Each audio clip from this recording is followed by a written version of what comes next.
Hello, I'm Hillary with Dominion Tea, and today we're going to do June's flight. And June in the United States of America is National Iced Tea Month, which is really funny to talk about because at least here in Virginia we started this morning at 47 degrees. So it's a little weird talking about iced tea, but the good news is all the teas I'm going to cover today you can absolutely drink hot. And in fact, I would tell you 95% of most really good loose teas make great iced tea.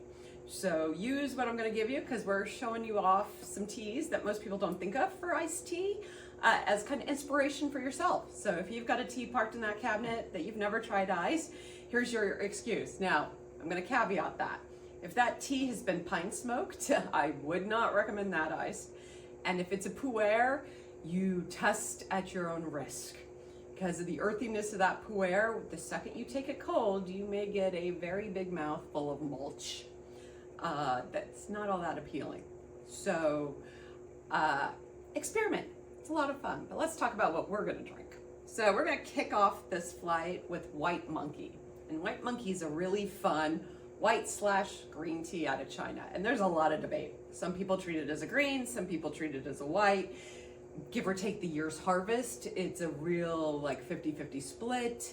But here's what's beautiful about it. You are dealing with a white/green tea that's got both floral and grassy. And so when you turn around and take this green tea after you've brewed it at 175 degrees and you pour it over ice, you get a really nice finishing flavor, but a clean finish that you would expect out of a Chinese white or green tea. So it's really refreshing.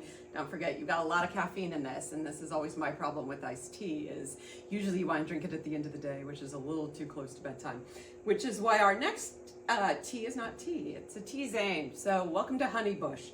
I will tell you both Honeybush and rooibos, right, make beautiful iced teas. And I'm particularly fond of Honeybush because of its sweet finish for an iced tea, because you still pick it up when it's iced. So this one, right, you're gonna brew up at a boil, 5 minutes minimum. You can absolutely go out to 7 to get all the full flavor out of this. And it also cold brews beautifully overnight. And then last but not least, I always love to push the envelope. And this one actually doesn't push it too far, but it's a lot of fun. So we took our 2007 Mandarin Orange Puerh. Yes, I just told you don't ice pu'er. That's exactly what we did. But the difference here is it's been aging in a Mandarin Orange. So what you're picking up in the iced tea is a beautiful orange finish. What's even lovelier about this, because the pu'er right now is almost 20 years old, is you've got a full body on that tea.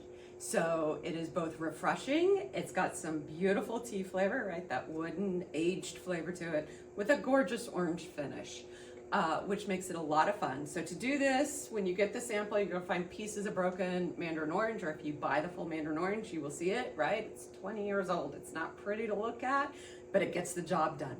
You can pull the tea out of it, break off a couple pieces of the orange peel, put it all into brew. So you're brewing up at a boil again, right? 5 minutes and then over ice. Now, for those of us who live in households with non-tea drinkers or non-iced tea drinkers, this is the piece of equipment you need, right? Your 1 cup Pyrex to make your own personalized cup of iced tea. And what do? You put your tea leaves in here, you put your hot water in here, you put enough tea leaves, right? So this is a 1 cup Pyrex. You're gonna want a 16-ounce glass to pull off this. You wanna put in 1 cup of water. You wanna put in enough tea leaves for 2 cups of tea, okay? So generally 6 grams is what you're gonna measure in here. You're going to brew it for the time and at the water temperature you want, right? Then you're gonna fill your favorite cup with some ice, and then you're gonna pour the hot water over it, and you will have made yourself a cup of iced tea. Technically 2 cups of iced tea, but it's the easy way to do it. Now, you just need to know how much water your favorite cup holds, and I know for several of you it's bigger than 16 ounces, so scale accordingly. But in the meantime, you've got teas to explore and to enjoy, hopefully during what's going to turn into a warm month of June, so keep exploring. More about tea with us. Hit the subscribe button so that you can be notified when we add more videos to our channel, and check out the highlighted videos to learn even more about tea. And last but not least, you can check out all of the teas we talk about in our videos at dominiontea.com.